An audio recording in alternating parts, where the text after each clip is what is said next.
Muy buenas tardes, nuevamente. Este es el ciclo del Instituto de Estudios Judiciales, la revisión constitucional de las leyes y el control judicial de la administración pública. Esta es nuestra tercera jornada. En el día de hoy tendremos la presencia de dos disertantes, el doctor Santiago Carrillo y el doctor Roberto Saba. El primero de ellos hablará sobre el control judicial del procedimiento de formación de las leyes y el examen de la suficiencia deliberativa, y el doctor Roberto Saba expondrá sobre la objeción contramayoritaria y el control judicial de las leyes.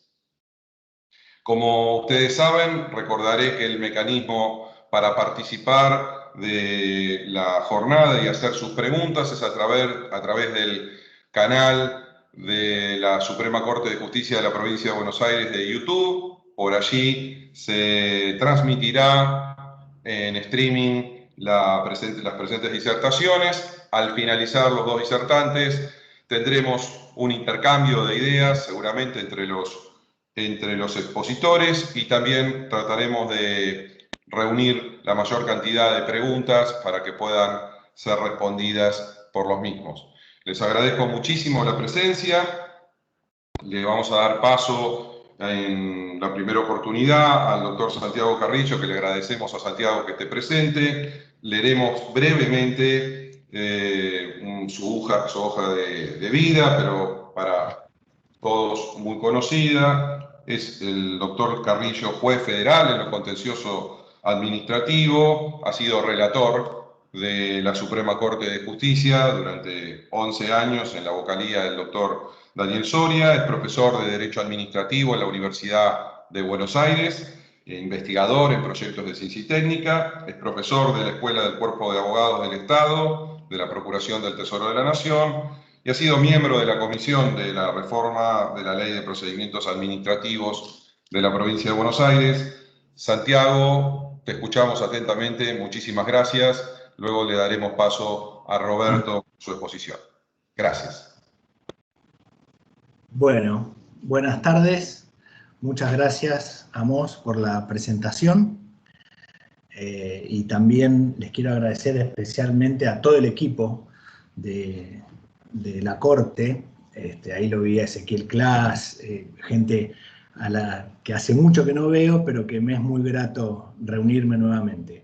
Y fundamentalmente al doctor Soria, que es quien me invitó a participar en este ciclo de charlas para dar esta conferencia, y que para mí es muy grato desde lo personal volver a juntarme con todos ustedes, con la gente de la Corte de la provincia, porque ahí tuve muchos años de aprendizaje y de trabajo muy fructífero, junto con Daniel, que hoy ya no es mi jefe, sino que es mi amigo.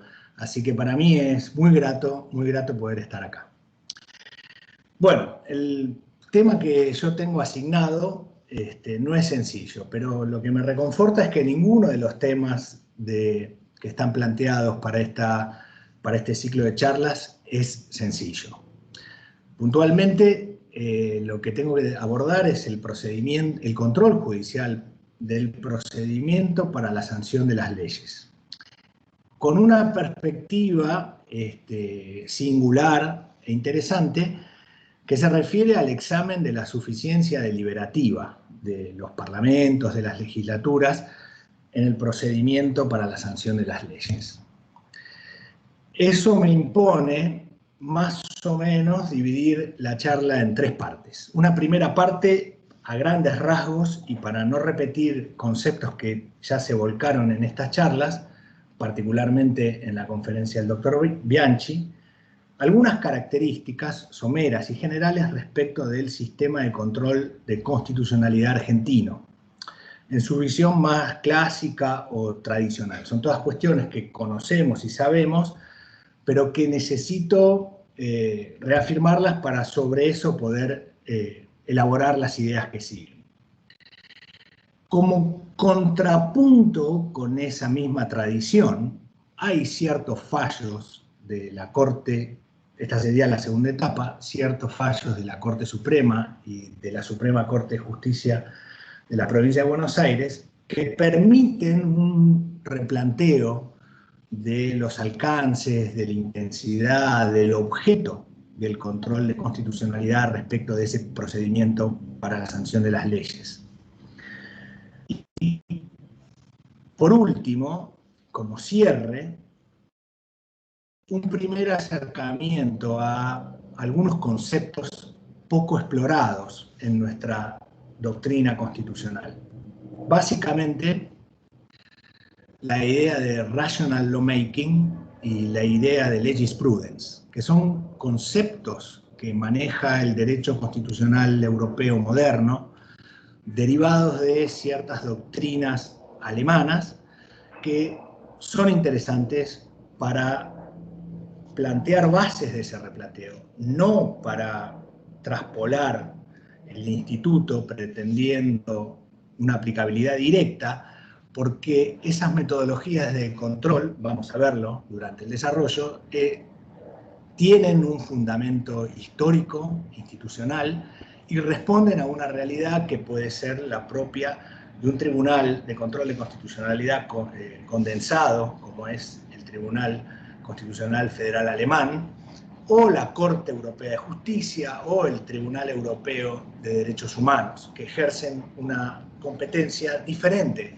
al control difuso que tenemos nosotros. Pero, sin embargo, tienen componentes y elementos técnicos que nos permiten, aunque sea asomar la cabeza a otras realidades, para desde ahí poder identificar ciertas cosas que se podrían mejorar dentro de nuestro sistema de control judicial de constitucionalidad. Para eso vamos a usar también como excusa un fallo de la Suprema Corte de Justicia, que es el fallo de la Procuradora General contra la Provincia de Buenos Aires del 2019, donde se discutió la validez constitucional de la ley que estipuló las reformas al Ministerio Público de la provincia.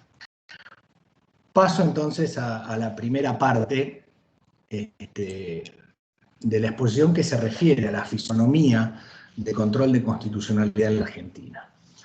Me parece fundamental arrancar esta exposición de ideas recalcando que nosotros tenemos un modelo presidencialista fuerte, tradicionalmente fuerte, y a pesar de las intenciones de la reforma constitucional del 94 de atemperarlo, sigue siendo un sistema presidencialista fuerte. Esto responde a nuestra historia institucional, así que tampoco es acá el momento de hacernos un replanteo sobre el punto, pero es un dato interesante, porque sí se han advertido matices o diferencias entre el control de constitucionalidad de los actos regulatorios del Poder Ejecutivo, aún en situaciones de emergencia, en relación a las leyes, sobre todo en cuanto a las exigencias o los estándares de su justificación racional.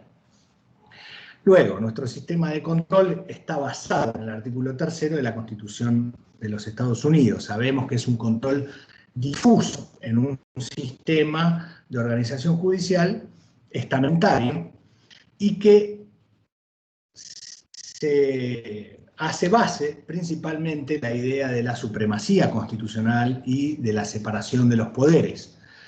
Bajo ese ropaje, todos los tribunales federales tienen la posibilidad de ejercer un control de compatibilidad de los estatutos infraconstitucionales con las disposiciones de la Constitución.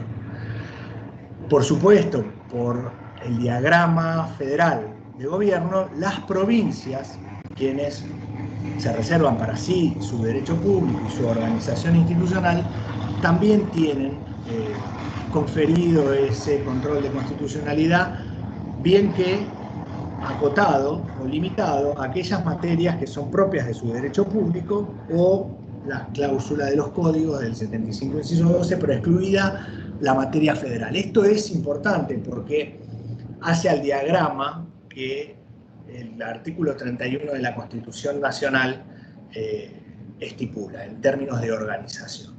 Y esto deriva, en rigor, o sea, ese poder judicial federal fuerte, con capacidad de hacer valer las instituciones federales por sobre las provinciales, y con la capacidad de autoinvestirse de intérprete último y final de la Constitución, es un diseño hamiltoniano, si ustedes quieren, cuando es evidente que en el desarrollo del derecho constitucional norteamericano también hay otras posibilidades que no son solo esa propuesta hamiltoniana, sino una visión más propia de Madison, donde las instituciones dialogan en lugar de imponerse la una a la otra frente al conflicto.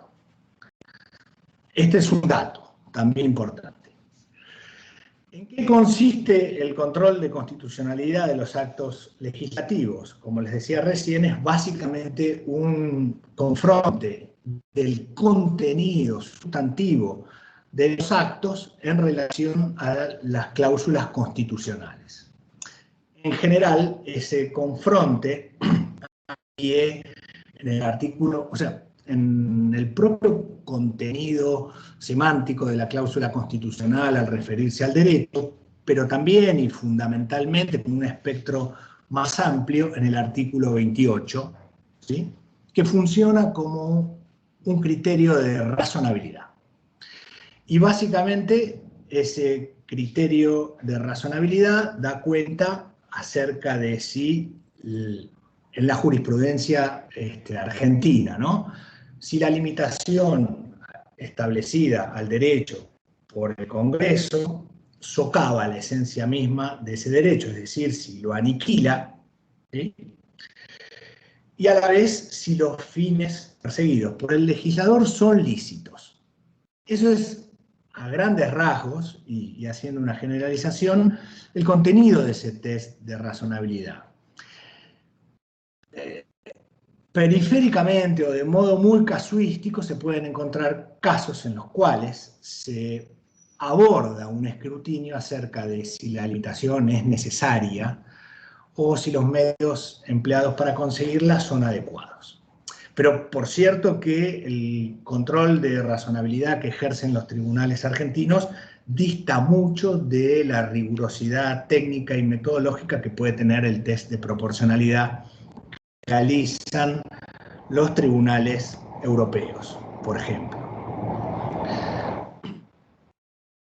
Una cuestión que es muy importante también es que se refiere ese control de constitucionalidad a circunstancias que pueden estar vinculadas al sistema federal o a la división de poderes misma, no invocado por un Estado federado, o sea, uno de los componentes de la federación, sino por particulares. Pero ahí actúa de modo moderador el sistema de legitimación procesal que ha diseñado la jurisprudencia de la Corte a lo largo de su historia, siguiendo básicamente las aguas del standing establecido en la jurisprudencia federal norteamericana, pero que tiene un giro paradigmático en Alavi, por ejemplo, y la interpretación que hace la Corte de la reforma constitucional y cómo la legitimación o la definición del caso judicial adquiere ribetes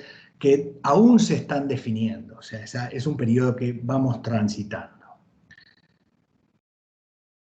Obviamente, con este contenido de contraste sustantivo, y acá empiezo con lo que me interesa, el sistema de control de constitucionalidad argentino es pasible de críticas que pueden estar vinculadas a la sustitución de la discrecionalidad del legislador con legitimidad democrática directa por la de los jueces, que tienen una legitimidad democrática indirecta. Si nosotros abordamos los análisis del constitucionalismo moderno, el constitucionalismo social, democrático, de Larry Kramer, Mark Tashnet, vamos a encontrar argumentos fuertes en cuanto a la necesidad de revisar esa idea de que una corte es la intérprete última y final de la Constitución, porque lo que requiere una sociedad democrática moderna en realidad es un diálogo. eventualidades de reenvío en la misma sentencia que declara la inconstitucionalidad, la postergación de los efectos invalidatorios a resultas de que el Congreso revea esas soluciones, y eso genera un diálogo. Hay muchos autores que abordan esto, Jeremy Waldron también, entre nosotros lo hace Gargarella, y tenemos un montón de visiones acotadas o parciales respecto de estas posibilidades, también en la jurisprudencia. Entonces, este escrutinio judicial que parece peligroso, después también encuentra una cuestión práctica, que es la autorrestricción de los jueces en el caso concreto, ¿sí? Autorrestricción que limita ese activismo judicial y que se fundamenta básicamente en esa noción de que la inconsistencia o la imprevisión del legislador no puede ser presumida.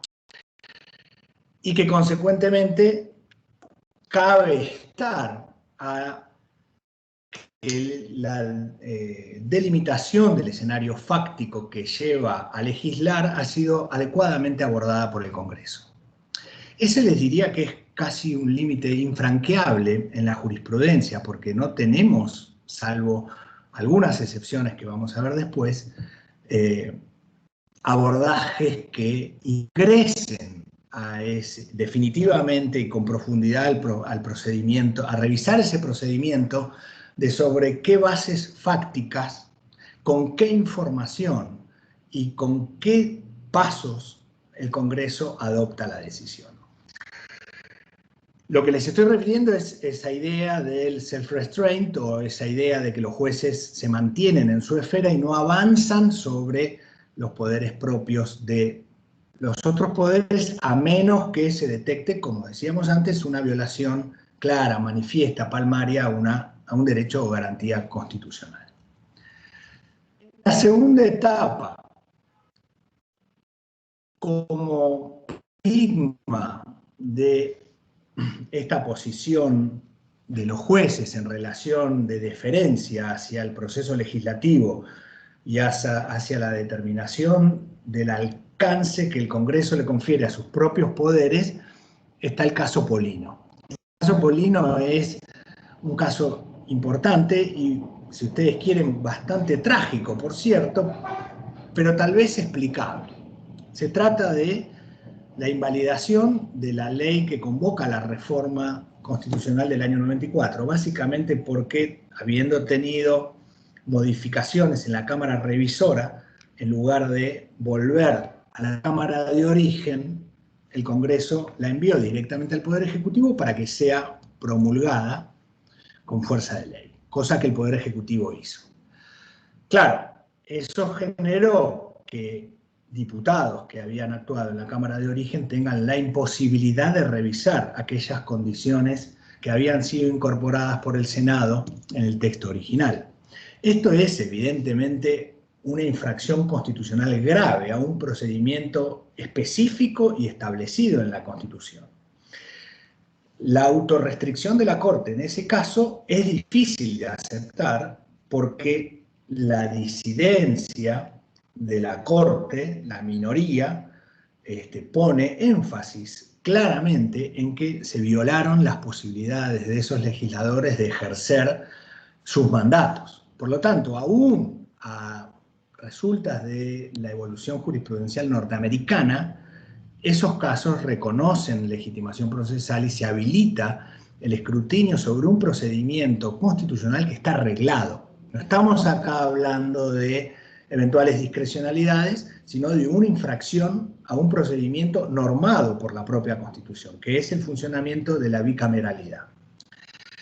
Avanzando un poquito en esto y también superando precedentes de estricta o absoluta deferencia, hay un par de casos que son importantes y se refieren a los actos internos, de la vida interna, los interna corporis del Congreso. En este sentido se pueden referenciar algunos pocos, tampoco muchos, como por ejemplo Bussi. En el caso Bussi, la Corte invalidó la decisión de la Cámara de Diputados de incorporar a un diputado electo sobre la base de su inhabilidad moral. Y en realidad lo que hizo la Corte fue hacer prevalecer la voluntad popular expresada en la elección del representante por sobre las condiciones reglamentarias que la propia Cámara consideraba que debía cumplir en términos morales una persona para poder ingresar. Pero lo importante y lo trascendente acá es que despejó la cuestión política no justiciable en esas materias en un acto específicamente interno del Congreso. Lo mismo ocurre en un caso que se llama Binotti, que parece un caso muy menor porque se refiere a las condiciones reglamentarias para los acuerdos del Senado, en el cual se denegó el acuerdo a un postulante a general del Ejército. Bueno, ahí la Corte también detectó infracciones al reglamento del propio Senado y invalidó la decisión sobre esa base. En el marco de la jurisprudencia federal de la Cámara Contencioso Administrativo Federal hay poco, excepto un caso que se llama Pichetto contra Estado Nacional del 2010, donde, bien que en una medida cautelar, se suspendió la validez de una decisión del presidente del Senado que se refería a la integración de la Comisión de Control de los Decretos de Necesidad y Urgencia. Así que estos precedentes permiten vislumbrar que la jurisprudencia va en un camino lento, pero si se quiere, bien marcado en relación a que bajo ciertas condiciones, es decir, bajo las condiciones de una infracción palmaria a procedimientos reglados preestablecidos en la Constitución o excepcionalmente, porque Binotti es una excepción, en los reglamentos de las cámaras, puede haber justiciabilidad de ese acto. En términos estrictos respecto del proceso de sanción de las leyes, me interesa Nobleza Picardo del 98, porque revierte la lógica de Polino. Se trata también de una infracción al procedimiento constitucional en el sentido que la Cámara Revisora no tuvo la oportunidad de expedirse en ese juego bicameral en relación a la Cámara de Origen en relación a la incorporación de modificaciones por la Cámara Revisora. En ese caso la Corte declaró la inconstitucionalidad de la ley y también esquivó la cuestión de que el procedimiento para la sanción de las leyes era una cuestión política no justiciable. En el marco de la jurisprudencia de la Suprema Corte de la Provincia de Buenos Aires hay un caso que es fundamental desde este punto de vista, que es O'Connor del año 2009. Hay que aclarar que O'Connor es lo que el doctor Soria ha explicado mucho en los precedentes en los que él trata las cuestiones constitucionales, que está vinculado a una ley medida o a una ley ad hoc. Esto es la declaración de utilidad pública de un bien específico a los efectos de su expropiación. Pero sin embargo, y aún en una materia donde tradicionalmente la jurisprudencia es deferente en relación al juicio de oportunidad expresado por el Congreso, en ese caso la Suprema Corte invalidó la ley en términos constitucionales con el argumento de que la situación fáctica descrita de la emergencia de una serie de familias indigentes para ocupar un predio no era tal.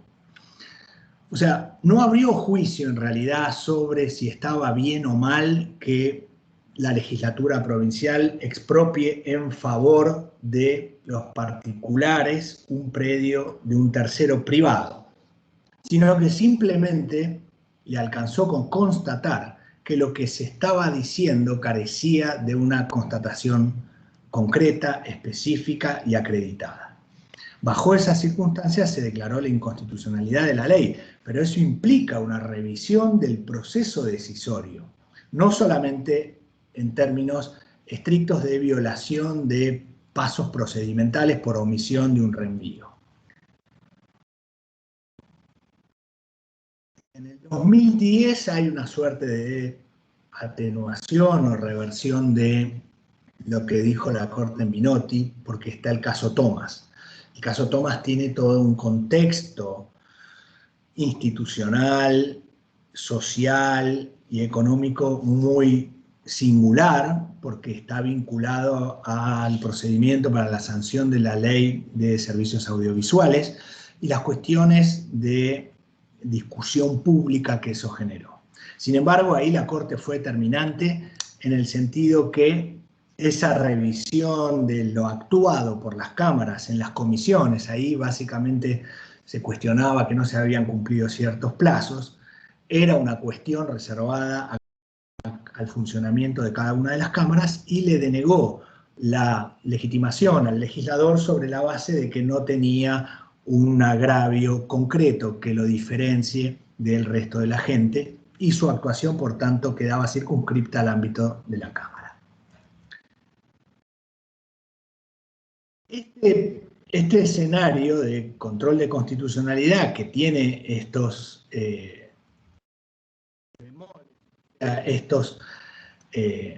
avances, aunque menores, nos pone rápidamente frente a una situación curiosa, si se quiere, que se dio en la causa Procuradora General contra Provincia de Buenos Aires, la que les decía al inicio, que es del año 2019, en la cual se discutía la constitucionalidad de la ley 14.442. En ese planteamiento judicial que efectúa la entonces procuradora ante la Corte de la Provincia, hay un agravio que se refiere a que el ordenamiento legal en cuestión, esta ley, no cumple con estándares mínimos de deliberación legislativa. Amos, ¿estoy en tiempo? ¿O cuántos? ¿10? 10 minutos. 10 minutos. Perfecto. El ordenamiento legal en cuestión no cumple con estándares mínimos de deliberación legislativa y hace referencia a que de las propias actas que surgen de del pequeño debate que hubo en la legislatura, surge que se hizo rápidamente, una suerte de aprobación express, diríamos. Claro, hay toda una serie de cuestionamientos en cuanto a la estructura misma del Ministerio Público, la filosofía constitucional que se le quiso dar en la reforma del 94, etcétera, etcétera, pero la Corte toma este argumento y lo trata. Y es interesante ver la dificultad del tratamiento de un argumento semejante, porque es muy difícil, marca la Corte en su desarrollo, generalizar estas cuestiones.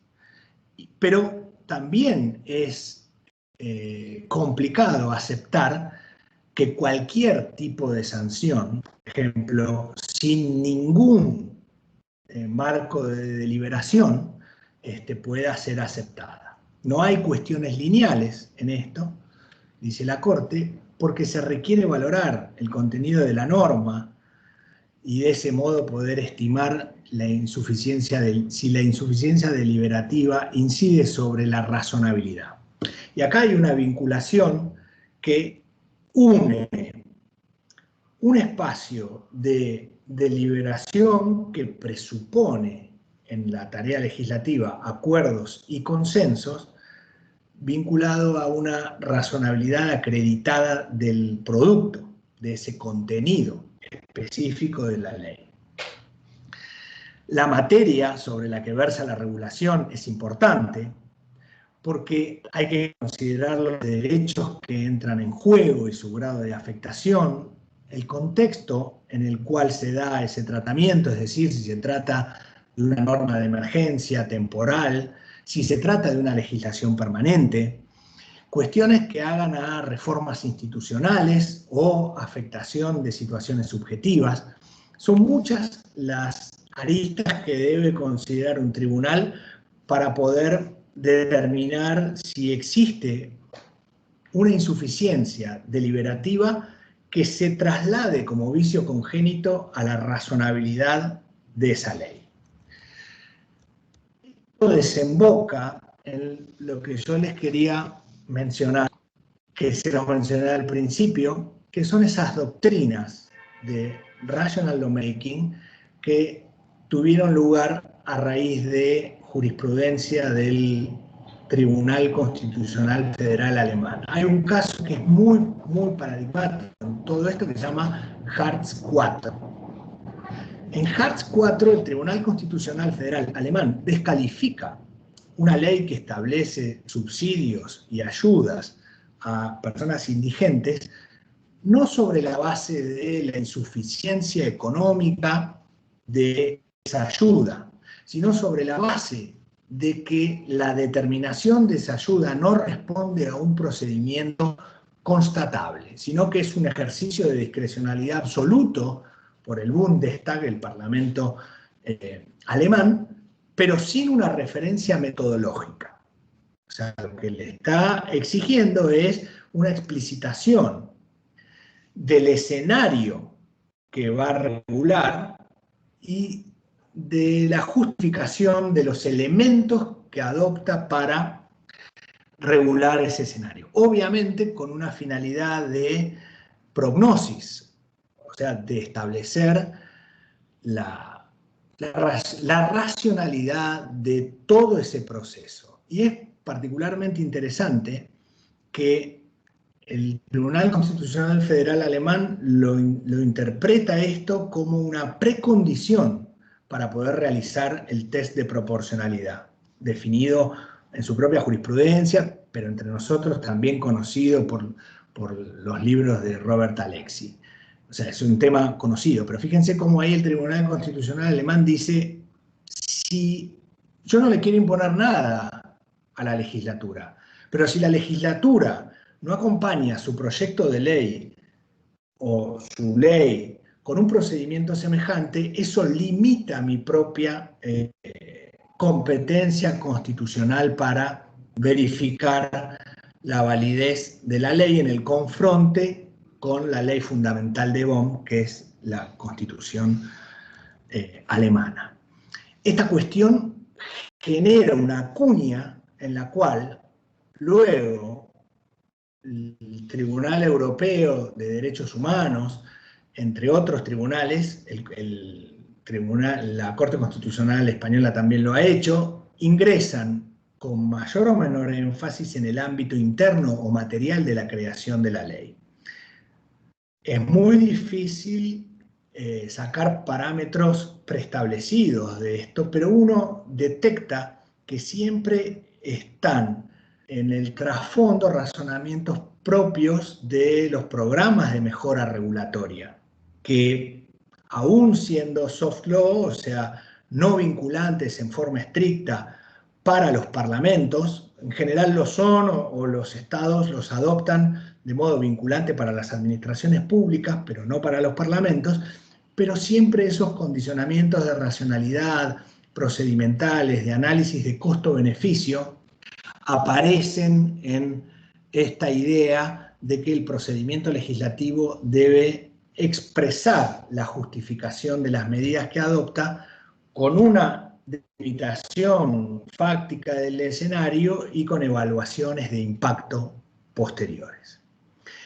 Como les dije al inicio, no pretendo aplicar estas doctrinas, pero sí empecemos a leerlas, empecemos a desmenuzarlas, a analizarlas, para encontrarnos con un lenguaje que nos va a permitir abrir el espectro y tener soluciones alternativas ante conflictos que a nosotros también se nos dan.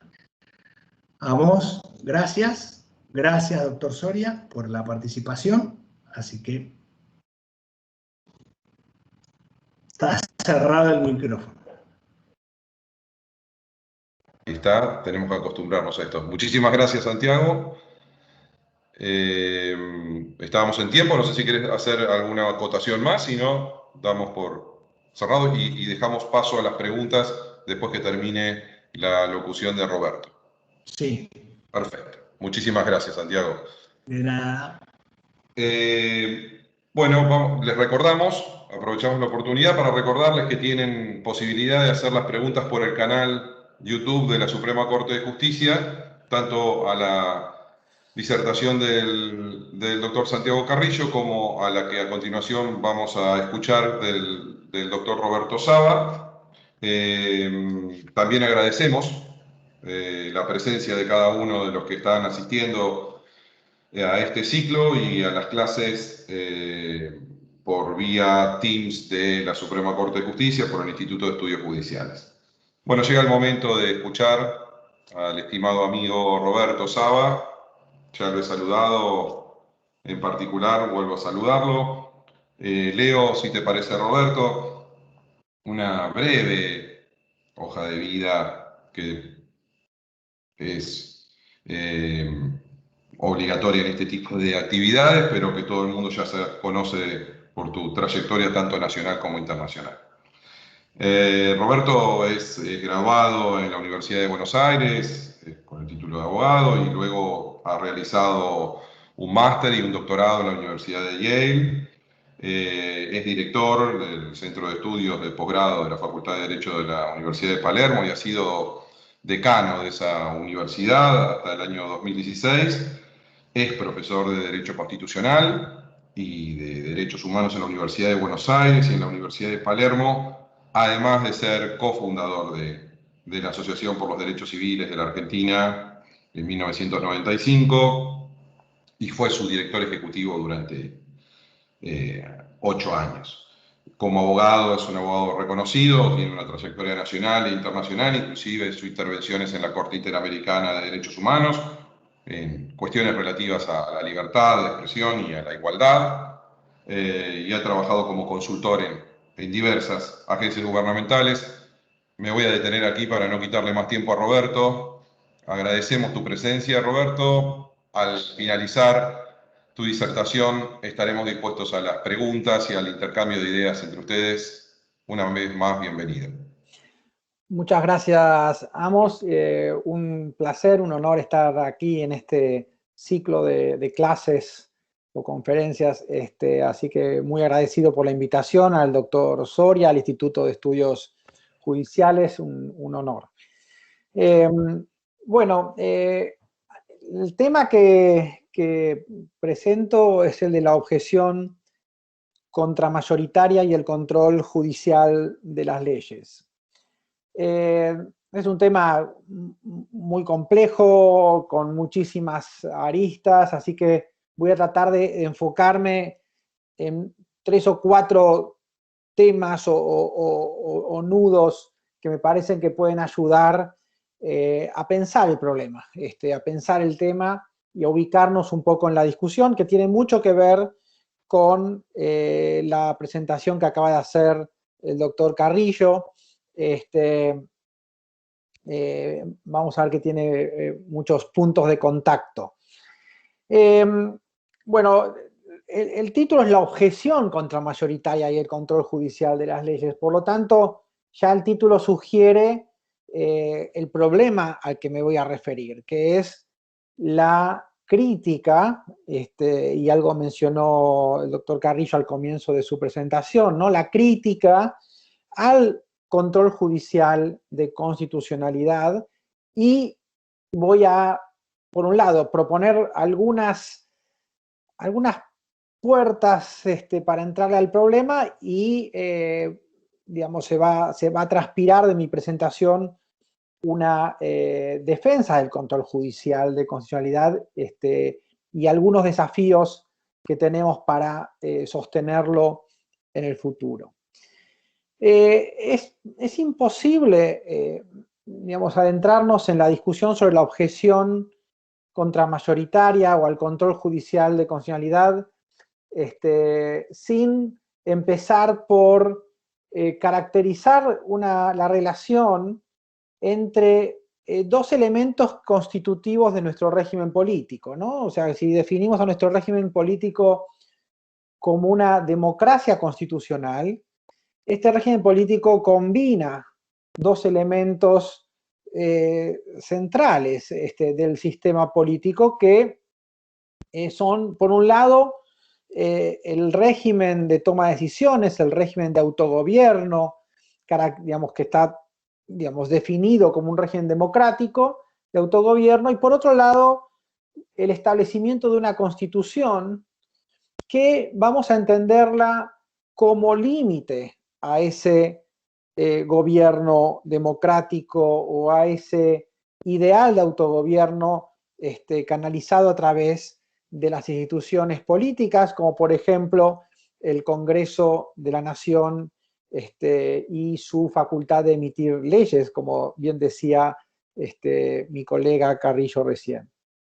Entonces, este régimen político de democracia constitucional combina estos dos elementos, ¿no es cierto? Por un lado, un elemento democrático, este ideal de autogobierno, digamos, traducido institucionalmente en los órganos políticos del gobierno, fundamentalmente el Parlamento, también el Poder Ejecutivo, y este elemento constitucional, donde hemos decidido, en una democracia constitucional, atrincherar, proteger, aislar, digamos, del debate democrático ciertas cuestiones que van a convertirse en un límite a esa decisión política de autogobierno. Ejemplo, hemos decidido en este régimen democrático constitucional que tenemos en la Argentina que la discusión sobre censurar voces es una discusión que va a estar extraída del debate democrático. No vamos a, digamos, el ámbito de decisión democrática es amplísimo, pero hay algunas cuestiones que hemos decidido atrincherar constitucionalmente y que operan como un límite a la decisión de autogobierno. Digamos, para ser muy esquemático, en ese límite constitucional vamos a tener tanto procedimientos, que fue el centro de la presentación anterior, y vamos a tener derechos, todas cuestiones que vamos a mantener, digamos, fuera de la discusión democrática. Ese límite constitucional al autogobierno puede ser, y esto es un punto, me parece a mí importante remarcar, porque nos va a llevar de alguna manera también a cuestiones de críticas al control. Ese límite constitucional opera tanto como límite negativo como límite positivo. ¿Qué quiero decir con esto? La presentación tradicional de la democracia liberal clásica, digamos, está pensando siempre en el límite como un límite negativo, ¿no? O sea, el límite constitucional es todo lo que no puede hacer el Estado. No puede censurar, no puede discriminar, no puede torturar. Pero creo que se nos escapa un aspecto de ese límite constitucional que tiene que ver no solo con aquello que el gobierno no puede hacer, sino también con aquellas cuestiones que el gobierno debe llevar a cabo o políticas o decisiones que debe tomar. ¿Cómo son estas decisiones que debe tomar el Estado? Bueno, el compromiso con algunos derechos, por ejemplo, generalmente, por ejemplo, los derechos sociales, no implican solo un límite negativo frente al Estado, en el sentido de que, por supuesto, el Estado, por ejemplo, no puede tomar decisiones que afecten nuestra salud, pero también implica un límite positivo en el sentido de que hay algunas decisiones o políticas públicas que el Estado debe llevar a cabo en virtud de ese límite constitucional. Entonces, el límite, por ejemplo, un régimen de asistencia sanitaria o de provisión de vacunas, o estoy pensando en el caso Viceconte, ya que aquí tengo colegas administrativistas en la sala, digamos, estamos pensando en un límite constitucional, no solo entendido como aquello que el Estado no debe hacer, no censurar, no discriminar, no torturar, sino también como un límite en el sentido de límite al autogobierno, porque hay cosas que esta comunidad política autogobernada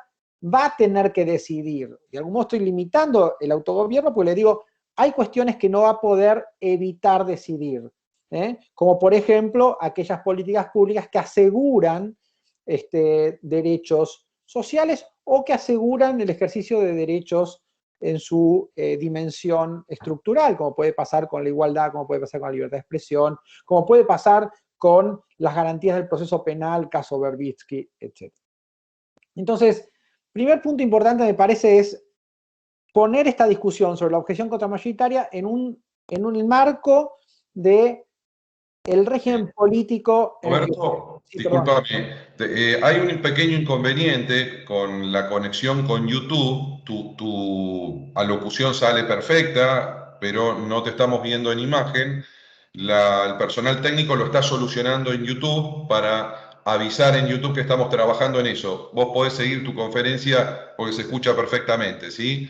Lo único es que te voy a avisar cuando vuelva tu imagen, ¿ok? perfecto. Igual mi imagen es lo menos importante. Bueno, eso es una modestia tuya, pero... Hagamos de cuenta que es un radioteatro.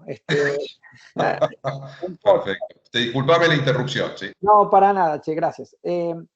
Bueno, entonces, decíamos, es importante, me parece, ubicar el debate en torno a la objeción contramayoritaria o a la objeción contra el régimen de control judicial desde el punto de vista de los límites al autogobierno en el marco de un sistema político, ¿no es cierto? Un sistema político que está conformado por estos dos elementos, por este elemento democrático, por este ideal de autogobierno y por este límite constitucional a ese autogobierno. Muchos han sostenido que este tipo de régimen político encierra, ¿sí?, una paradoja. Si vamos en términos históricos, es la crítica de Jefferson o de Thomas Paine al régimen de democracia constitucional, las objeciones incluso a la necesidad de tener constituciones o no tenerlas.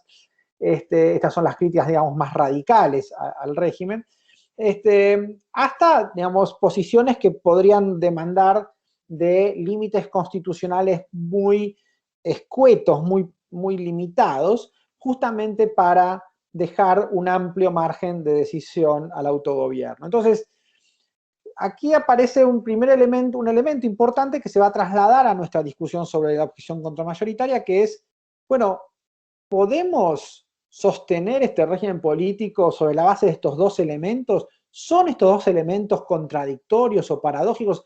¿Podemos sostener, digamos, un régimen de autogobierno a la vez que sostenemos la existencia de límites al autogobierno?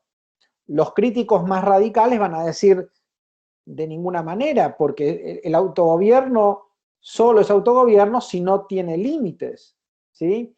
Pero por otro lado, hay quienes podrían sostener, defendiendo el límite y defendiendo el régimen de democracia constitucional, que ese autogobierno no puede ser ilimitado.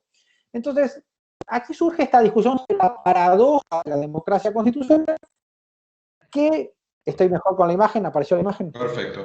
Ahí estamos. Entonces, esta paradoja, no me puedo adentrar en ella, pero es importante como preludio al punto de la conferencia, de la clase de hoy.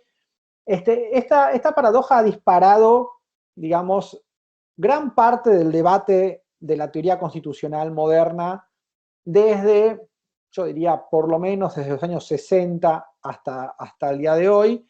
Por supuesto, ha estado siempre presente, incluso en la discusión política, pero las propuestas desde la teoría constitucional para superar esta aparente paradoja han sido centrales en el debate de la teoría constitucional moderna.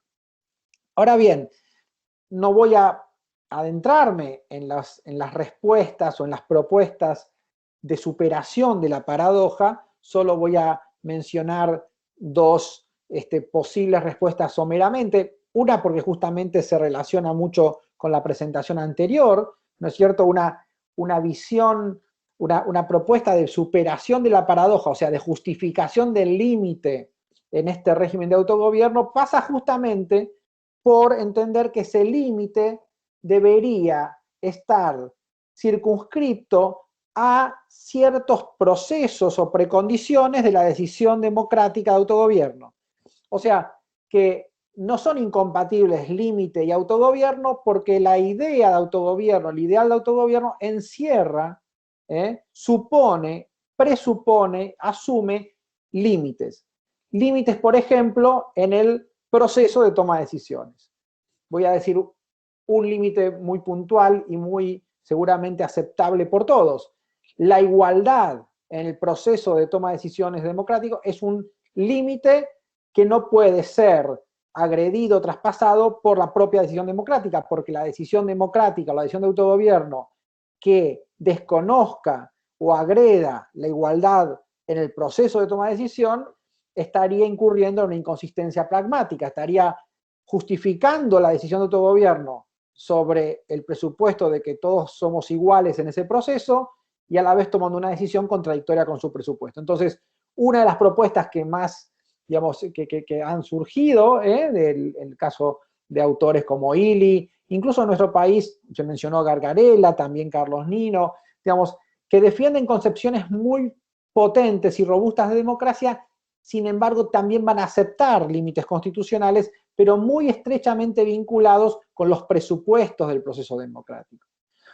Visiones más robustas, por ejemplo, de los derechos humanos, van a ir más allá de este límite procedimental a la democracia y van a justificar los límites sobre la base de la existencia de derechos universales, derechos humanos, por ejemplo.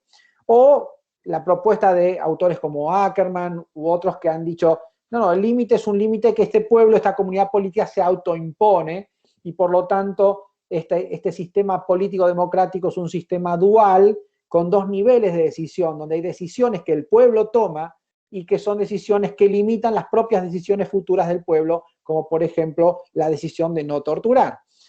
Entonces, digamos, primer punto, y paso al segundo, primer punto importante, no podemos trabajar sobre la objeción contramayoritaria al Poder Judicial, no podemos pensarla, no podemos incluso pensar posibles superaciones de las críticas que se le hacen, sin ponerla en contexto, en el contexto de este régimen político que llamamos democracia constitucional y que reúne estos dos elementos, constitución, autogobierno y límite constitucional, y la necesidad de encontrar el modo de compatibilizarlos, de superar esa paradoja. ¿En qué consiste la dificultad contramayoritaria y la crítica, digamos, al control judicial? Algo también mencionaba Santiago recién. Bueno, en que esa intervención judicial, ese control judicial de constitucionalidad, va a imponerle, a partir de las decisiones que toman los jueces, límites a las decisiones políticas. Va a decirle al poder político que algunas decisiones que ha tomado han traspasado ese límite constitucional y por lo tanto no son decisiones que deberían aplicarse. ¿Qué vemos aquí? Bueno, vemos una especie de trasvasamiento o de traspaso de la paradoja de la democracia constitucional en términos institucionales, a una cierta posible confrontación entre el poder político que expresa esa idea de autogobierno y el poder judicial que en nuestro régimen de control judicial expresa o aplica el límite constitucional. Entonces, algunas de esas objeciones que veíamos recién al régimen político como un régimen que aunaba dos elementos de difícil amalgama, se traduce en términos institucionales a una crítica a la actividad de los jueces al ejercer el control sobre el poder político y sobre el autogobierno. Entonces, ¿en qué consiste esta crítica? ¿En qué consiste esta dificultad contramayoritaria, como la llamó originariamente el profesor Bickel, digamos, al control judicial? Consiste básicamente en objetar, como decía recién Santiago, la crítica, objetar la intervención judicial para impedir el ejercicio del autogobierno democrático. Ahora bien, ¿podemos superar esta crítica contramayoritaria? Yo creo que sí, pero no podemos presentar una propuesta superadora o una respuesta a la crítica sin, a su vez, tratar de resolver la paradoja o la aparente paradoja entre democracia y Constitución. Las propuestas desde el derecho constitucional moderno, desde la teoría constitucional, para superar esa crítica, son básicamente el corazón de nuestra teoría constitucional moderna. ¿Cómo se ha intentado responder a la crítica? ¿Cómo se ha intentado responder a la objeción contramayoritaria contra el poder judicial y su facultad de control de las decisiones políticas de autogobierno? Bueno, yo creo que si tengo que resumir en los pocos minutos que tengo, cuál es o cómo es la respuesta, digamos, las propuestas que intentan rescatar, digamos, el control judicial de esas críticas y de esas objeciones al control, digamos que tenemos que pensar en cómo justificar y a la vez cómo determinar el alcance del control. O sea, nosotros necesitamos, para poder responder a la objeción contramayoritaria, o a la objeción respecto del control contramayoritario o control judicial de constitucionalidad contra las decisiones democráticas de autogobierno, necesitamos articular una tesis que permita justificar la intervención judicial. Si desde el derecho constitucional o desde la teoría constitucional nosotros no podemos justificar la intervención judicial en un régimen democrático de autogobierno, entonces tendrían razón aquellas críticas, sobre todo provenientes de teorías radicales de democracia.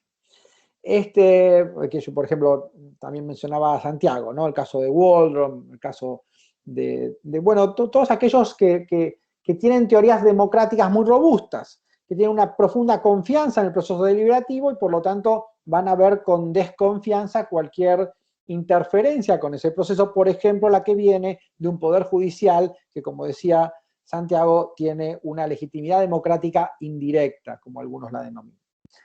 Entonces, nosotros necesitamos, por un lado, articular una justificación de esta intervención judicial que al mismo tiempo es un modo de determinar el alcance de la intervención judicial. Aquí hay una relación estrecha entre justificación y alcance de la intervención judicial.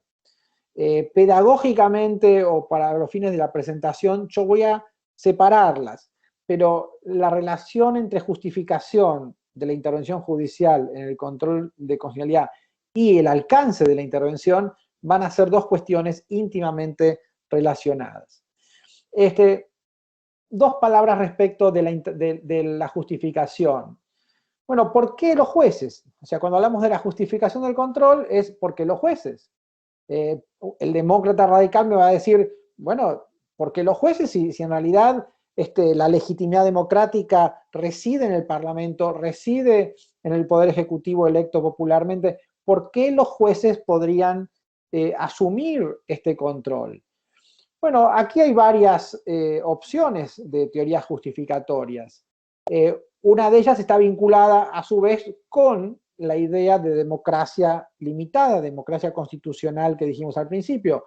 El control judicial lo que hace es hacer recaer en funcionarios que no responden a la voluntad mayoritaria para que ejerzan el control de la voluntad mayoritaria. Resultaría inaceptable o relativamente ingenuo pensar que el control de la voluntad mayoritaria podría caer en la misma voluntad controlada. Es un principio básico del control, que aquel que resulta controlado no puede ejercer el control sobre sí mismo. Por lo tanto, lo que hace el diseño del control judicial de constitucionalidad es desplazar el control hacia un órgano que no responde a la voluntad mayoritaria. ¿Cómo hacemos para construir ese tipo de órganos? Bueno, aquí no tengo tiempo, pero básicamente cómo se designan esos funcionarios, qué tipo de mandato tiene respecto al tiempo, quién los pueden remover, etc. Entonces, construimos un diseño institucional que permite ubicar en los jueces ese control de las mayorías sobre la base justamente de que no responden a la voluntad mayoritaria. También hay teorías que justifican el control en base al expertise técnico. Estamos trabajando con una disciplina, digamos, que requiere algún grado de formación técnica, como es la aplicación del derecho en general y del derecho constitucional en particular. Pero a mí me parece particularmente interesante una tercera tesis, que es la tesis que justifica el control judicial o la intervención judicial respecto de las materias que estamos controlando, no por la calidad del funcionario, en este caso de los jueces, sino por las características del proceso de toma de decisión que se da en la justicia. Y aquí el autor que me referencia, digamos, sería el profesor Owen Fisk, donde defiende, digamos, la intervención judicial sobre la base de ciertas particularidades que tiene el proceso judicial. Quiero decir, confiamos en el Poder Judicial para ejercer el control contramayoritario, pero no porque los jueces y las juezas sean seres moralmente superiores o técnicamente perfectos o políticamente neutrales. No, no, no. Lo hacemos porque confiamos en ese procedimiento que tiene ciertas características, donde argumentamos con razones públicas, donde hay una confrontación de argumentos, donde hay una demanda, contrademanda, hay pruebas, hay estándares para aplicar esas pruebas, hay posibilidad de impugnar esas pruebas, donde los jueces toman decisiones en base a fundamentos, donde cada decisión judicial tiene una firma que de alguien que se hace responsable de lo que está diciendo, etc. Entonces, hay algo en el proceso judicial que permite sostener la intervención judicial en el ejercicio de este control. ¿Qué pasa con el alcance del control? Bueno, la definición del alcance de la intervención judicial, o sea, qué es lo que los jueces y juezas pueden hacer cuando ejercen el control, está directamente relacionado con el modo en que resolvemos la relación entre democracia y constitución.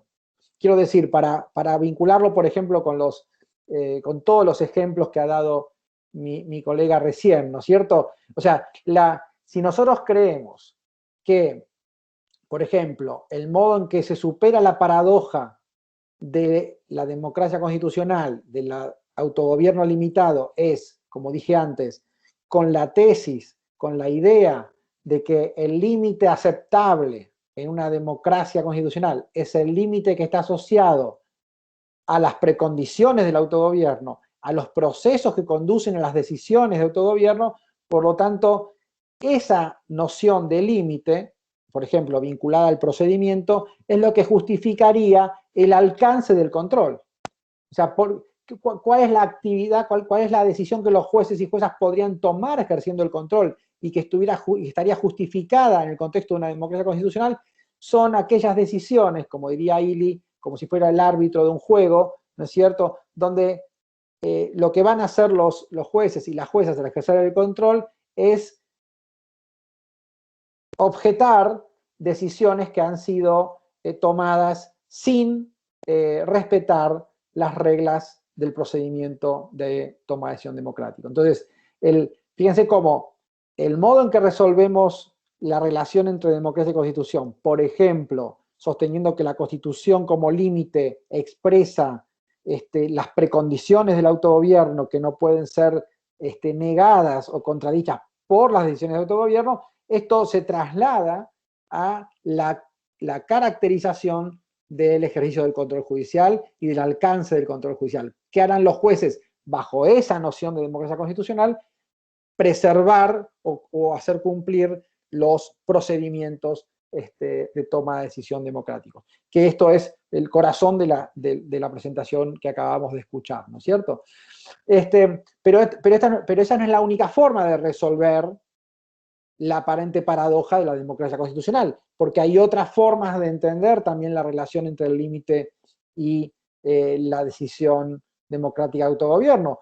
Aquellos, por ejemplo, que defienden una noción de derechos humanos universales, que entienden que esos derechos son el límite a la decisión democrática de autogobierno, entonces tendrán una visión acerca de la intervención judicial que ya no se va a circunscribir a velar por los procedimientos, sino que va a justificar la intervención judicial para evitar dworking, ¿no? Cartas de triunfo contra las decisiones parlamentarias o políticas.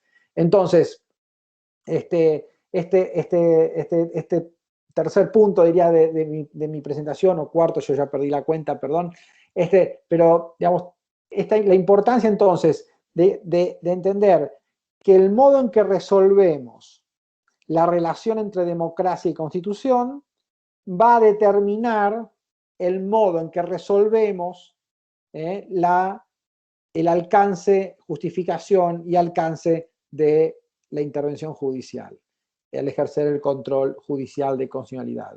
No podemos desprender, no podemos desacoplar la respuesta respecto del rol de los jueces al ejercer el control de un modo de resolución de la tensión entre democracia y constitución. Por eso son nuestras discrepancias. Nuestras discrepancias respecto, o algunas de ellas, respecto de la intervención judicial correcta al ejercer el control de constitucionalidad, tiene que ver con nuestras discrepancias sobre las visiones que tenemos acerca de cómo funciona el régimen democrático. Visiones democráticas más radicales van a demandar intervenciones judiciales más limitadas. Por ejemplo, que se restrinjan a velar por los procedimientos. Visiones democráticas, constitucionales, donde el límite se asocia con contenidos más robustos, por ejemplo, derechos humanos, entonces vamos a justificar intervenciones judiciales de otro tipo, ¿sí? Dispuestas a preservar esos derechos frente a acciones u omisiones estatales. Mi último punto, y ya para redondear, Amos, tiene que ver con los desafíos hacia adelante. Perfecto. Y un poco también abrir un poco el juego también a que estas reuniones sirvan para pensar y para pensar hacia el futuro. La intervención judicial en un régimen como el nuestro, yo creo, va más allá del control de los procedimientos. O sea, nuestra constitución es una constitución robusta en materia de reconocimiento de derechos, es una constitución que no parece ser una constitución, digamos, para decirlo metafóricamente, escrita por demócratas radicales. Digamos, no es una constitución que ofrezca unas pocas reglas procesales para que la democracia tenga un ámbito, un amplio ámbito de decisión política, sino que por el contrario, son constituciones robustas en materia de reconocimiento de derechos, que van a traer una complejidad superior a nuestra tarea de definir el tipo de intervención judicial que sería sustentable, digamos, que sería consistente con ese ideal de autogobierno. ¿Qué quiero decir con esto? Y que si tenemos en nuestra Constitución el reconocimiento de derechos, ya sean civiles y políticos o sociales, que requieren para su respeto y garantía de acciones políticas que pueden ser incluso políticas públicas muy robustas, costosas y complejas, y tenemos un régimen de control judicial de constitucionalidad, es inevitable que la intervención judicial empiece a generar, ¿sí?, roces con el ideal de autogobierno, porque la intervención judicial para asegurar el derecho a la salud, para asegurar el derecho a la educación, para asegurar las condiciones de detención en cárceles de acuerdo a los mandatos, por ejemplo, de Naciones Unidas, o etcétera, digamos, va a requerir de intervenciones judiciales que van a ir más allá de velar por los procedimientos, van a ir más allá y van a exigirle al poder estatal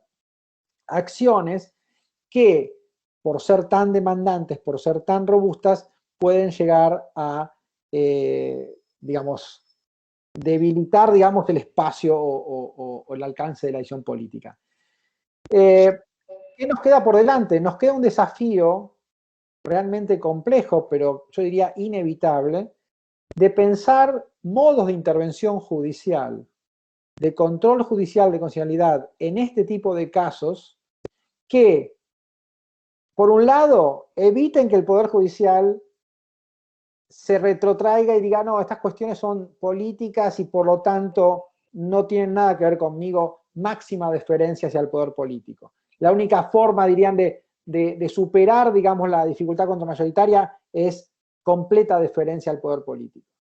En el otro extremo, lo que tenemos es la posición justamente opuesta. Las demandas constitucionales, las obligaciones constitucionales de este tipo, tan robustas, tan exigentes, deben ser impuestas por los jueces, y los jueces y las juezas, al ejercer el control, deben ordenarle al poder político hacer todo esto, y muchas veces esto significa mucho dinero, mucha estructura, mucha institucionalidad, etc.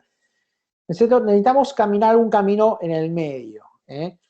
Yo creo que casos como el caso Verbitsky de cárceles en las provincias de Buenos Aires no digo que sea el óptimo, todo lo contrario, digamos, tengo mis propias críticas al caso, pero creo que lo que la Corte intentó hacer en Verbitsky es justamente encontrar algún lugar, no digo en el medio porque no me gusta hablar de medio, pero algún lugar que no sea ni el extremo de máxima deferencia ni el extremo de máxima intervención.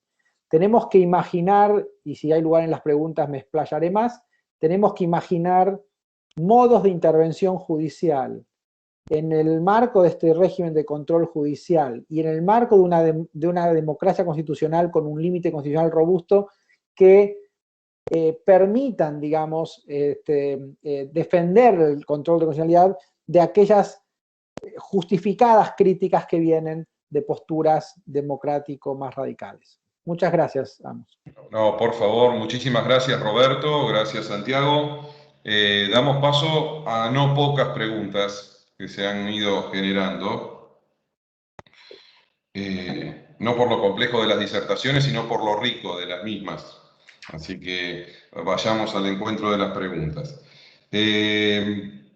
Primero para Santiago, no sé si está me gustaría que estén en línea los dos en pantalla y siéntanse libres porque son a priori para uno, pero también seguramente pueden enriquecer mutuamente las respuestas.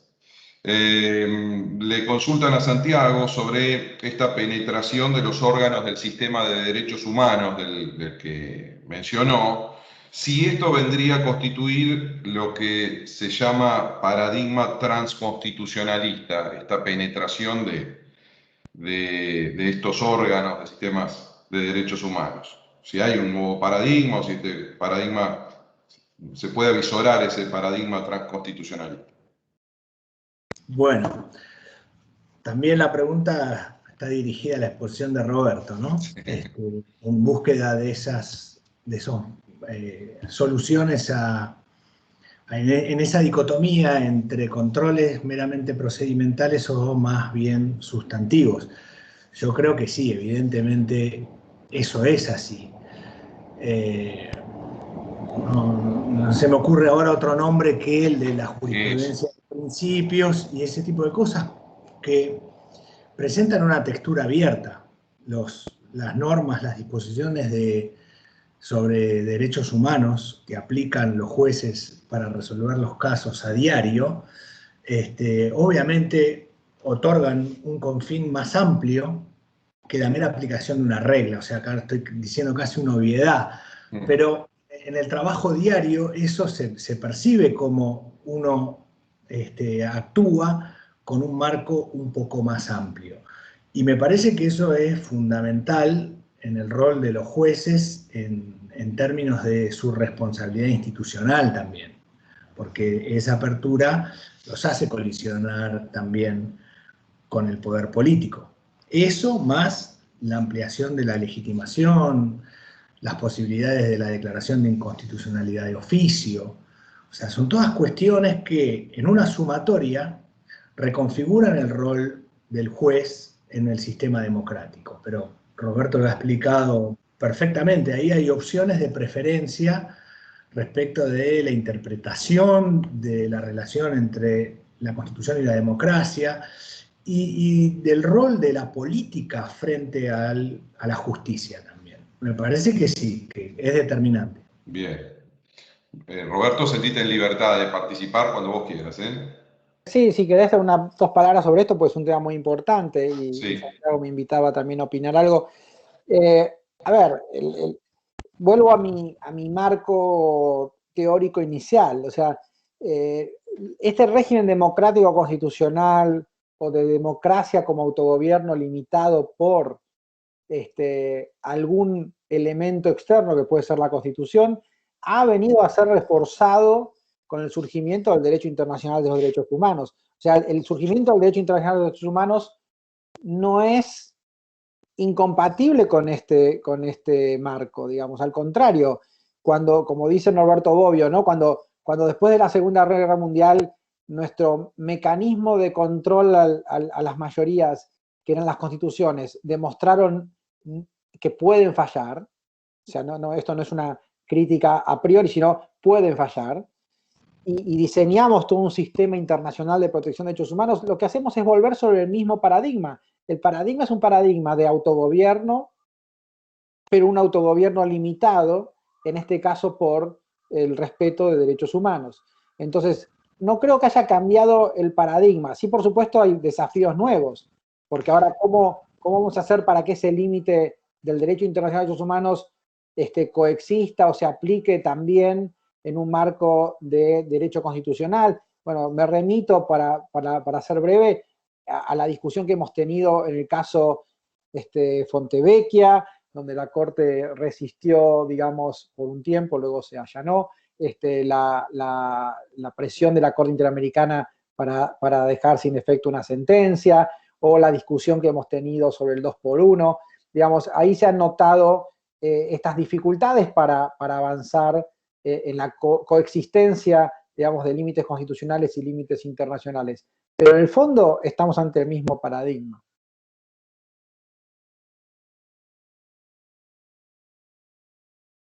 El micrófono, vamos, me parece que lo tenés apagado. Que ya me mareo con el apagar y se prende. Pues, disculpen, pregunta para Santiago, si puede trazar un equivalente o un cotejo entre el control judicial del proceso de formación de las leyes y el control judicial que normalmente se ejerce en el procedimiento de voluntad administrativa. Si usted puede marcar algunas analogías o diferencias respecto a estos dos, ¿no? Control judicial del proceso de formación de las leyes y el control judicial del procedimiento de voluntad administrativa. Arranco por lo más actual, pero el control de los actos del Poder Ejecutivo de contenido individual o contenido reglamentario o regulatorio tiene una historia tan larga como el derecho administrativo en sí mismo. Pero si ustedes se fijan en el considerando 19, creo que es, el fallo de la Corte respecto del gobierno de la ciudad y la intervención sanitaria del Estado Nacional, van a ver un estándar de exigencia de justificación racional de la medida que nunca lo hemos visto en relación a una ley. Y ahí estamos hablando de un decreto de necesidad y urgencia bajo un ropaje complicado que es justamente la relación en cómo impacta en la distribución de competencias federales. Por eso tal vez la Corte ahí exigió ese estándar. La exigencia de los procedimientos o de la constatación de hechos y su justificación racional es un principio aceptado universalmente. Si nos alcanza con releer el voto del doctor Soria en Sarlenga para darse cuenta que esa idea de la explicitación de motivos determinantes en las decisiones individuales que afectan derechos subjetivos y la traslado también al impacto, a las decisiones con impacto regulatorio, está aceptada sin ningún sin ningún problema. Ahora, el escrutinio respecto del procedimiento para la sanción de las leyes tiene los bemoles que acabamos de ver en la charla. O sea, principalmente esa autolimitación impuesta por los jueces respecto de que el funcionamiento interno del otro poder del Estado, en este caso del poder legislativo, implica un límite que traspasarlo lo haría invadirse. Pero como dijo Roberto también, es necesario ir desarticulando la rigidez de ese sumario, porque en definitiva esos son sumarios de la Corte que uno toma y pega, y al desestructurarlos aparecen opciones diferentes para la decisión. Y el acotamiento a exigir, por ejemplo, en esos casos donde evidentemente hay una rispidez y donde, voy a decir algo que es tremendo, pero uno siempre en estas materias propias del derecho público está el riesgo de esa judicialización de cuestiones que corresponden a la política. Entonces, en ese límite, la constatación de defectos y vicios de procedimiento, aún en el legislativo, tienen ciertos precedentes de la Corte. Yo no los interpreto como una línea continua y clara, pero incipiente. Bien. Para Roberto, muchas gracias, Santiago. Para Roberto, preguntan si voy a tratar de ser lo más textual posible, si las constituciones rígidas con dificultades para su reforma no generarían una situación de bloqueo mayoritario futuro, según el cual las antiguas mayorías se asegurarían la inalterabilidad por vía del control judicial de contenidos materiales, de modo que se les impida la renovación a las generaciones futuras. ¿Se entiende la idea de la pregunta? Perfectamente, y gracias por la pregunta. No, compleja, pero para hacer todo un seminario, digamos.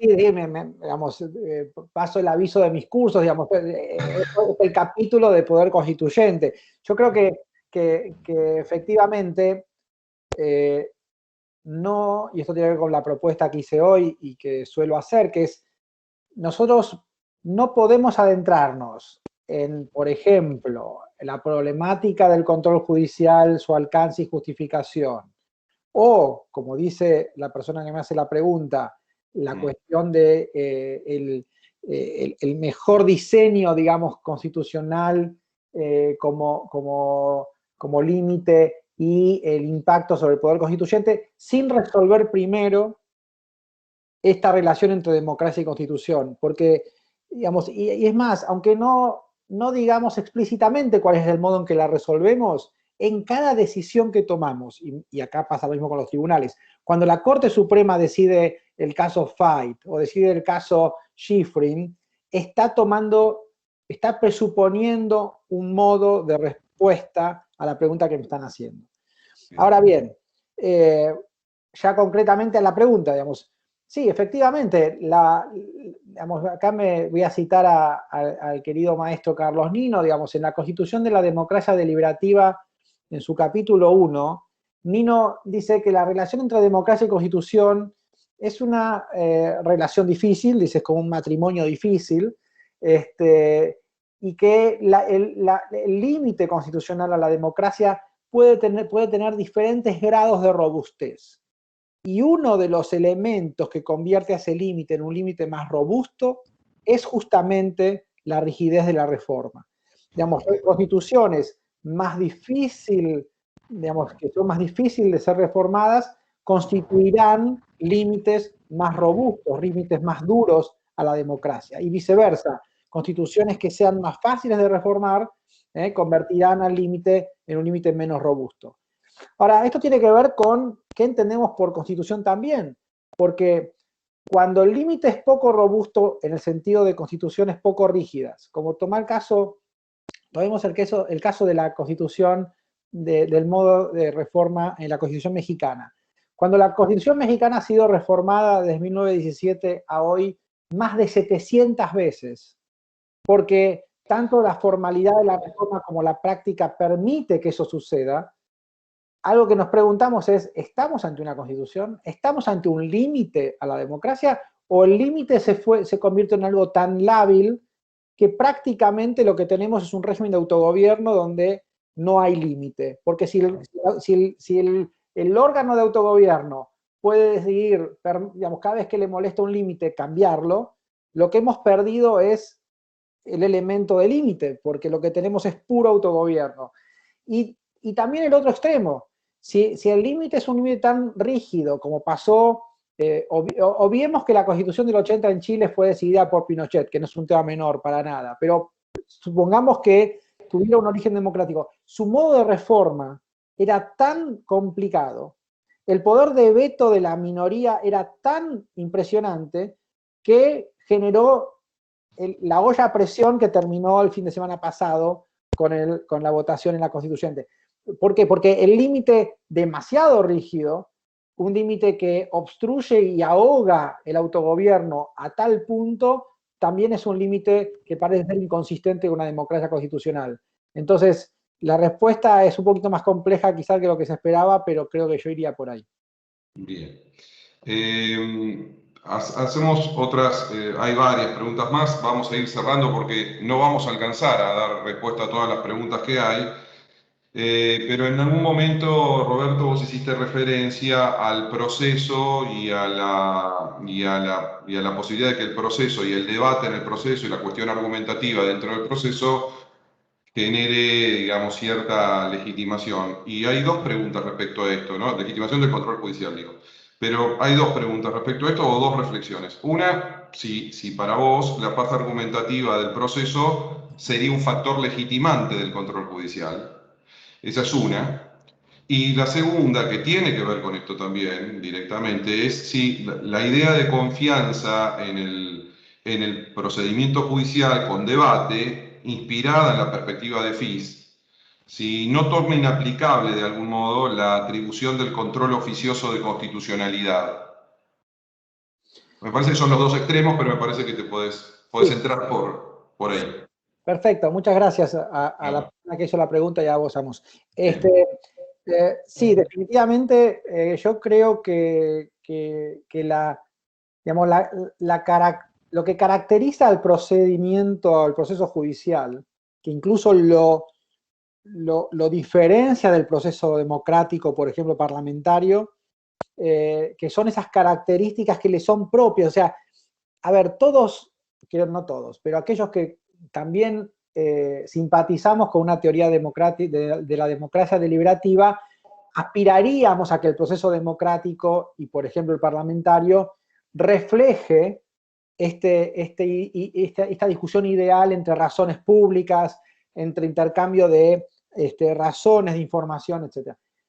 Sin embargo, si no existiera eso en el Congreso, si no existiera eso incluso en el debate público, no diríamos que estamos ante un régimen que no es un régimen democrático. O sea, si en el Parlamento no se da esa discusión ideal habermasiana o niniana, no diríamos que no estamos ante un procedimiento que arroja decisiones legítimas. Podemos apuntar a que sea cada vez mejor, con esa idea de mejor, que haya mejor deliberación, pero ahora, trasladémonos al proceso judicial. Si el proceso judicial no respeta esas reglas que tienen que ver con la argumentación, con la justificación de la postura propia, con la respuesta argumental de la contrademanda a la demanda, con fallos judiciales fundados en razones públicas. Si el proceso judicial no respeta ese procedimiento, no estamos ante una decisión judicial justificada, legítima y aceptable. Entonces, hay algo en el proceso judicial que es lo que justifica nuestra confianza en ese proceso y la legitimidad de ese proceso en un régimen de autogobierno limitado. Entonces, sí, definitivamente es la deliberación y ese tipo de deliberación en el proceso lo que justifica la intervención judicial. Y efectivamente es lo que da confianza en ese proceso. Voy a ser brutal acá.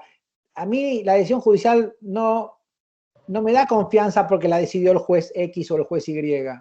Me da confianza porque se decidió en el marco de ese proceso.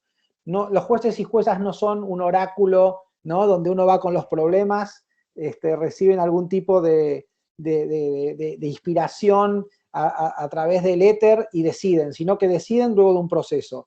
Y es ese proceso el que me permite justificar la intervención judicial en un régimen de autogobierno. Bien.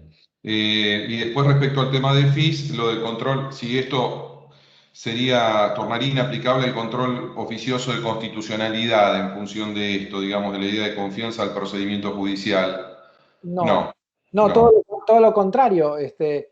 Al contrario, yo creo que, digamos, los jueces tienen una responsabilidad de traer el problema constitucional cuando aún las partes, porque de vuelta, si lo que queremos encontrar es el argumento correcto, puede ser que ninguna de las dos partes lo hayan traído. Por eso también yo diría esto justificaría la ampliación de la deliberación del proceso a través de amicus curiae, a partir de mecanismos por los cuales la deliberación sea cada vez más amplia y exhaustiva, y a veces las partes no traen lo suficiente para que lo sea. Bien. Sí, Santiago, participá por favor, que sería muy rico esto. Respecto de esto último, que es cierto, evidentemente cuando se trata de una cuestión de argumentaciones, eso evidentemente debe ser suplido por el juez, pero también es interesante cómo el desarrollo de la jurisprudencia de la inconstitucionalidad de oficio marca cierto encauzamiento, ciertos límites en aquellos casos en que ese iura novit curia implica subvertir las pretensiones de las partes. Por ejemplo, el caso Mansilla, o por ejemplo, el caso que recientemente tuvo la Corte de la Provincia, donde se abordó profundamente también este tema. Me parece que ahí sí hay un límite, en las pretensiones que cada parte deduce en el proceso, donde evidentemente puede haber derechos disponibles, patrimoniales. Consecuentemente, no es una aplicación lineal la inconstitucionalidad de oficio, sino que requiere determinado contexto. Bajo cierto contexto, sí. Bien. Gracias, Santiago. Para Santiago, respecto a la insuficiencia deliberativa de una norma, ¿no? ¿Qué opciones tiene el juez frente a la insuficiencia deliberativa de una norma? Y ahí marca la persona que pregunta dos opciones que te proponemos, o reenviar al Poder Legislativo, declarar su inconstitucionalidad, y en el último caso, si fuese declarar su inconstitucionalidad, ¿qué relación tendría esa declaración con la noción de nulidades constitucionales? No sé si querés que te repita la pregunta o ya está suficientemente. Si me olvido de algo, Bien, te dale, pido. dale. Inicialmente hay algunas respuestas, aunque bien que implícitas o entre líneas, a esta pregunta en ese fallo de la Corte al que hice referencia de la Procuradora General. Es difícil decirlo a priori, pero lo que sí hay que ir determinando o empezando a pensar es el tipo de inconstitucionalidad, que esto en términos de una diferenciación entre la nulidad de la norma de supuestos de inconstitucionalidad aplicativa, por ejemplo, porque en relación a una determinada capacidad contributiva la norma que crea el impuesto es confiscatorio, pero no para el de al lado, para ese. Ahora, un vicio congénito en el procedimiento constitucional evidencia la necesidad de la nulificación de esa norma. Ahí está bien explicado esto también. Acá soy casi como autorreferencial, yo me siento así, pero permítanme esta licencia. Hay un voto del doctor Soria en una causa que se llama Chapalone, donde se explica la distinta textura que tienen las normas constitucionales y el distinto alcance que puede tener una pretensión de inconstitucionalidad de acuerdo a ese contexto. Bueno, eso configura un caso que tiene sus características singulares. La propia Corte de la Provincia de Buenos Aires o la Corte Federal, acá estoy pensando en supuestos en los cuales se declara, por ejemplo, la inconstitucionalidad del régimen de subrogancias de los jueces federales, y se le requiere al Congreso la adecuación a los estándares constitucionales que estaban establecidos, en interín se mantiene el régimen declarado inconstitucional. Eso necesariamente lleva implícito un diálogo en el cual la Corte le está diciendo al Congreso que ajuste las cuestiones a su visión constitucional. No se puede dar en todos los casos, pero es un camino que también empieza a explorarse en el mismo sentido en que el caso que les hice referencia del Tribunal Constitucional alemán. En ese caso, Hertz 4, la descalificación y el requerimiento a que el Parlamento alemán establezca criterios constatables para la asignación del subsidio no implicó la suspensión de los subsidios que venían en curso. Por supuesto, porque si no hubiese tenido un problema social el propio Tribunal Constitucional alemán. Entonces, depende cómo se configure el caso, pero lo que sí empieza a haber es que esa posibilidad de diálogo institucional es tal vez una válvula que descomprima esa tensión entre la democracia y la Constitución a la que se refiere Roberto. Hay un montón de autores que proponen dinámicas. Es más, hay normas constitucionales que las incluyen. Yo creo que es el artículo 113 de la Constitución de la Ciudad, en el marco de la acción originaria, que es una acción en términos de la configuración de los casos clásicos compleja, porque es una acción en abstracto, en la cual el Tribunal Superior en instancia única resuelve acerca de la constitucionalidad de la norma, y ahí la Constitución impone un diálogo. La Constitución otorga un plazo a la legislatura para la corrección, bajo ciertas mayorías. Si eso no se logra en ese plazo, se tiene por abrogada en esos términos la norma y se publica la sentencia en el boletín oficial. Por supuesto, se deja a salvo en casos de que esto no ocurre todo el control constitucional difuso propio del sistema. Pero yo creo que sin necesidad de abolir el artículo 116 de la Constitución, sin necesidad de sacar a la Corte y poner una Corte de contenido político, lo que sea, la propia dinámica del control de constitucionalidad permite ajustes que descomprimen esa presión. Uno es ese sistema de reenvíos. Bien, muchas gracias. Vamos a ir terminando, porque los horarios ya nos aprietan. Hay algunas preguntas que van a quedar seguramente sin responder. Trataremos de trasladárselas en algún momento a ustedes. Una pregunta para Roberto es si en un contexto, hay dos preguntas. Una que es una reflexión, si en estas temáticas que abordaron ustedes, digamos, para quienes critican esto expresado principalmente por Roberto, no olviden que además de ser la República Argentina un sistema democrático, también es un sistema republicano. Si esa dualidad de ser democrático y al mismo tiempo ser republicano no tiene una trascendencia en todo esto que estamos hablando. Eso como una reflexión que hizo un participante. Y segunda cuestión, por si quieren hacer algún comentario sobre eso. Y segunda cuestión es si, para el doctor Saba, si resulta en un contexto hiperpresidencialista, si resulta más difícil, para su criterio, que los jueces se autoperciban y se perciban como agentes de cambio que como meros agentes de control de poderes políticos. Pequeño.